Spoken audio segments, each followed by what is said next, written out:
설교하는 너무나 감사한 일이 벌어졌습니다. 설교자를 찾았으나 하나님께서 저보고 하라고 하신 줄로 알고 못 찾았습니다. 그런데 아시다시피 우리 민주 평화통일자문회의 LA 협의회에서 사실은 기도가 필요하다 그렇게 제안이 있으셨습니다. 그래서 제가 그것을 흔쾌히 받고 기도로 준비해 온 것이 오늘 우리들의 조찬 기도입니다. 하나님이 이곳에 함께 계신 줄로 믿고요, 우리의 기도를 들어 응답하실 줄로 믿습니다. 한간에는 평창올림픽이 아니라 평양올림픽이다 이런 얘기를 한다고 합니다. 그러나 우리는 평화올림픽인 것을 염원하고 있습니다. 이것은 절대적인 겁니다. 우리 서영석 회장님께서도 환영사를 통해서 이미 메시지를 전했습니다마는 하나님께서 원하시는 그 올림픽은 평화올림픽이고 전 세계 75억의 모든 인류가 다 꿈꾸는 그 올림픽이 바로 평화올림픽인 것입니다. 물론 평양올림픽도 수년 내로 있었으면 좋겠습니다. 평양에서 개최되는 세계인들의 축제가 벌어졌으면 좋겠습니다. 아멘입니까? 아멘. 여기서 또 아멘이 잘 안 나오시네. 그래서 상관없다는 것입니다. 정말로 누가 어떤 올림픽이라고 부르든지 간에 하나님의 주권 안에 있다. 저는 그렇게 이 시간 선언합니다. 이념과 사상을 우리가 뛰어넘어야 합니다. 아직까지도 사로잡혀 있는 사람들을 만났습니다. 엊그제 모임에서 깜짝 놀랐습니다. 우리 평창 동계올림픽 성공을 위해서 조찬기도회를 하니까 와주십시오 하고 부탁을 드렸는데 대본에 하시는 말씀이 북핵은 어떻게 하고 기도를 하면 됩니까? 그래서 당신이 누구신데요? 이랬더니 선교사님이시죠. 그래서 저는 그때 머리가 하얗게 됐습니다. 하얗게. 북핵이 여기서 왜 나옵니까? 제가 이렇게 얘기했더니 그 다음 하신다는 말씀이 북한 다녀오셨어요? 이렇게 얘기를 하는 거예요. 죄송하지만 저 북한 안 다녀왔습니다. 저 북한 진짜 안 다녀온 사람. 저는요, 왜 이렇게 선교사님인데도 불구하고 이념과 사상 여기에 사로잡혀 있고 매여 있는지에 대해서 정말 저는 답답했습니다. 음식을 한 접시 갖다가 먹는데 기분이 엄청 나빠가지고 체해. 근데 다시 또 가지고 와서 도저히 안 돼가지고 제가 그 선교사님 앞좌석에 앉았기 때문에 선교사님 1000만 이상 가족의 눈물은 선교사님은 별로 관심 없습니까? 제가 그렇게 질문한 적이 있습니다. 여러분요, 우리 크리스찬들은 이념과 사상에 사로잡히면 안 됩니다. 오직 하나님의 뜻과 하나님의 말씀에 사로잡힌 자들이 되어야 될 줄로 믿습니다. 오늘 본문은 에스겔서에서 가장 유명한 본문입니다. 에스겔 37장. 저 같은 경우는 신학교 막 갔던 85년도에 이 본문에 사로잡혀서 그렇게 통일을 염원하고 기도했는데 34년 만에 다시 이 본문을 가지고 우리가 설교하고 말씀을 전할 수 있어서 하나님께 영광 돌립니다. 여러분, 오늘 본문은요, 두 가지 환상이 우리들에게 겹쳐서 읽혀졌습니다. 첫 번째 환상이 뭐냐면 마름뼈 환상입니다. 구약에서 나오는 공동체의 부활을 예시하는 마름뼈 환상. 골짜기에 마름뼈들이 성령님이, 하나님의 신이라고 표현되어 있지만 성령님이 임해가지고 살아나는 그 환상인데, 오늘 본문에서 읽은 것은 뭐냐면 무덤도 열리고 그리고 하나님의 영에 의해서 모두가 다 살아나는 그 구원의 역사를 사실 노래하고 있는 것을 우리는 볼 수 있습니다. 그리고 난 다음에 두 막대기 환상이 에스겔에게 주어집니다. 잘 아는 대로 에스겔은 포로 생활을 했던 인물이고요. 북이스라엘이 아수르의 빚이 예수님 오시기 전에 722년에 멸망하고 남유다가 685년에 바벨론에 의해서 멸망하게 됩니다. 이 두 나라가 멸망하고 바벨론의 포로 생활까지 하고 온 에스겔은 이미 다 나라가 없어지고 그 상황 속에서도 북이스라엘 남유다 갈라져 가지고 싸우고 있는 민족성을 바라본 것입니다. 우리는 아직 북쪽도 남쪽도 갈라는 졌으나 당하지 않았다 이렇게 안심하고 계실지 모릅니다. 그러나 이 에스겔의 환상은 오늘 우리에게 절대절명의 시기와 때를 암시하고 있다. 저는 그렇게 믿게 되었습니다. 여러분 이 본문에 보면은요 환상이 이렇게 나옵니다. 막대기 하나를 취해가지고 거기다는 뭐라고 쓰냐면 유다라고 쓰고 막대기 하나에 명표를 달라는 거예요. 그리고 모든 이스라엘 이렇게 쓰라는 거예요. 그리고 다른 막대기 하나를 취하는데 거기는 에브라임이라고 명표를 붙여서 쓰고 요셉이라고 설명을 해놓고는 온 이스라엘 이렇게 쓰라는 겁니다. 여러분 이 둘이 에스겔 손에서 한 막대기가 되는데 유다라고 쓴 북쪽 이스라엘을 상징하는 그 막대기를 죄송합니다. 남유다에 해당되는 그 막대기에다가 에브라임이라고 쓴 북이스라엘을 상징하는 그 막대기를 붙여가지고 하나로 만들어라. 이렇게 환상은 그렇게 명하고 있습니다. 여러분 이것은 뭐냐면요. 원래 야곱에게 12아들이 있었잖아요. 그런데 사실은 유다하고 요셉하고 이렇게 이름표를 붙여서 써야 그게 맞는 것입니다. 그런데 오늘 환상은 신비하게도 북이스라엘을 상징하는 쪽에 요셉의 둘째 아들인 에브라임이라고 쓰라고 하는 겁니다.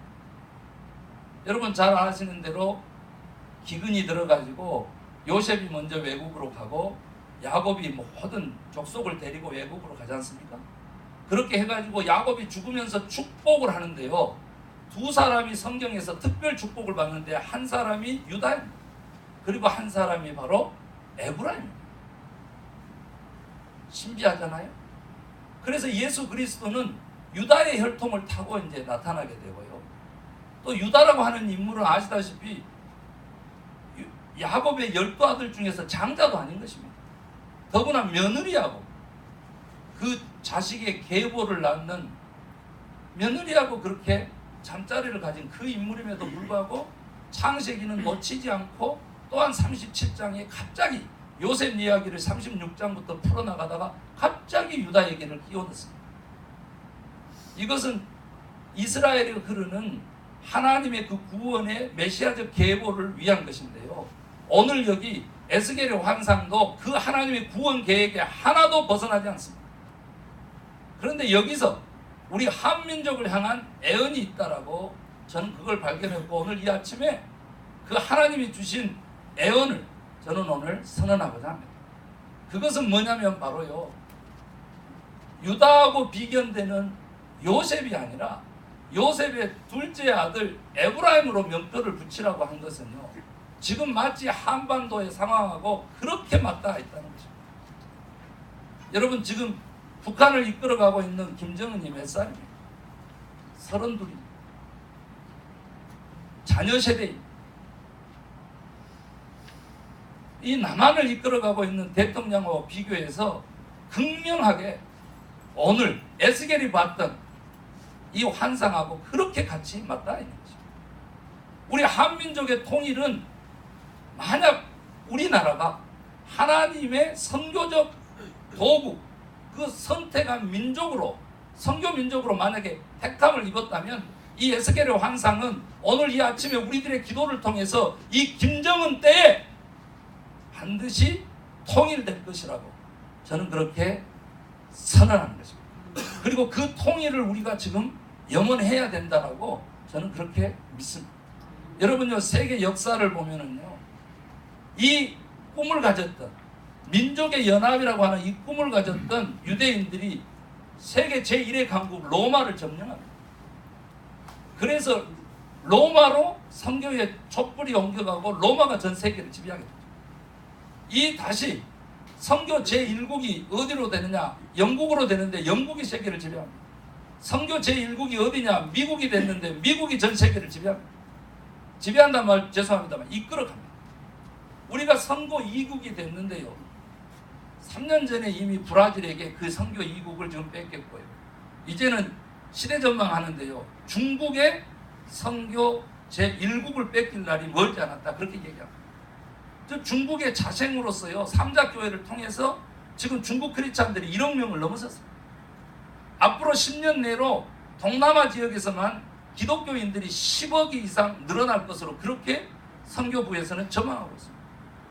우리 1세계는요. 급격하게 몰락해 가고 미국도 한국도 급격하게 노령화되면서 교회가 몰락해 가지만 전 세계적으로는 지금 이런 선교의 하나님의 큰 역사, 구원의 역사가 지금 물결치고 있는 것입니다. 이럴 때에 우리 한민족이 다시 선교 1국이 되어서 세계를 리드하는 민족이 될 수 있다고 저는 그렇게 믿고 있는데 역사가 그랬으니까 하나님의 주권이 그랬으니까 그렇게 하려면 어떻게 해야 되냐면 유일하게 통일밖에 그 길이 없는 것입니다. 통일이 된다면 북한에 남한의 크리스찬들이 모두가 다 가서 선교사로 서는 날이 있고 그것이 저 북방을 타고 유럽까지 휩쓸어서 다시 하나님의 나라를 이 땅에 실현하는 선교 민족으로 하나님이 우리 민족을 쓰실 것이라고 저는 확신하는 것입니다. 왜 그러냐고 말이에요. 왜 그러냐? 우리 민족의 아이덴티티, 정체성, 우리가 누군가에 의해서 달려있다는 겁니다. 오늘 마지막 절 23절로 가면은요. 저들은 나의 백성이 되고 나는 저들의 하나님이 되리라. 이렇게 뜻을 맺고 있습니다. 이 환상의 뜻을. 우리가 누구냐라고 하는 겁니다. 우리 코리안들의 정체성, 그것이 무엇인지 일찍이 기도하고 연구해 봤습니다. 그랬더니 반만 년 역사 속에 우리 코리안들의 정신에 흐르고 있는 것은 춤과 효였습니다. 여러분, 이 춤과 효가 무엇을 의미하느냐 그러면은요, 우리 민족의 정체성이 공동체성, 더불어 사는 민족이라고 하는 정체성을 가졌다는 사실을 암시하고 있습니다. 그것이 국가로 나타나면 춤이요, 가정으로 나타나면 효요, 지역 공동체로 나타나면 두려와 괴로, 그렇게 우리 민족의 정체성을 이루어온 것이죠. 여러분, 우리가 우리 자신을 어떻게 데피니션 하느냐에 따라서 앞으로 세계 역사가 좌우되는 것입니다. 여러분 잘 아는 대로 토인비, 제3의 물결을 쓰는 엘빈 토플러, 여러분 미국의 서양의 미래학자들의 얘기만 제가 빌리고 주역이라고 하는 동양의 사상 빌리지 않더라도 동북아에서 인류 생존의 희망 사상이 나온다고 했어요. 생명 사상이 나온다고 했어요. 그래서 미국의 미래학자들은 다 중국식 사회복지국가를 꿈꿨습니다. 그러나 신비하게도 자본주의가 유입되면서 중국은 이미 그 기대를 저버렸습니다. 일본은 일찌감치 저버린 것입니다. 오직 유일하게 우리 한반도, 우리 한민족에게 통일을 통해서 더불어 사는 민족으로서의 정체성을 확립하는 헌법 개정을 통해서 새로운 인류가 살아날 사회 공동체의 모델을 만들 수 있는 지금 빅 찬스가 올해 우리에게 다가온 것입니다. 무엇으로? 더불어 사는 민족으로서의 공동체성을 가지고 이 공동체성이라고 하는 이 사상을 가지고 전 세계 인류를 하나님의 나라로 바꿀 그런 중대한 기회에 우리가 지금 서 있다는 것입니다. 바로 그때가 오늘 이 아침에서부터 시작되는 것을 저는 주의 이름으로 선언합니다. 아멘. 왜 그러느냐? 우리가 믿고 있는 하나님이, 우리가 그렇게 공동체성을 가진 하나님의 백성이라면 동시에 나는 저들의 하나님이 되리라고 그랬는데 그 하나님이 어떤 분이신가를 제가 깨달았기 때문에 이런 말씀을 드릴 수 있는 것입니다. 여러분, 우리가 믿고 있는 하나님은 삼위일체 하나님입니다. 이것은 불변의 진리입니다. 누가 삼위일체 하나님을 부정하면 그건 삼신론이나 단일신론으로 빠지는 이단입니다. 그런데 오늘날 많은 교회가 삼위일체 하나님을 믿지 아니하고 단일신론, 삼신론에 빠져서 허우적거립니다. 여러분, 우리가 믿고 있는 하나님이 삼위일체 하나님이라는 뜻이 무엇인지 아십니까? 그것은 첫 번째, 그분이 본질상으로 공동체적이라는 것입니다. 함께 계획했습니다. 함께 기도하고 함께 이루어냅니다. 그분이 그런 하나님이세요. 그럼 하나님의 자녀라면 우리 모두가 다 자기 중심성이 아니고 개인주의가 아니고 공동체성이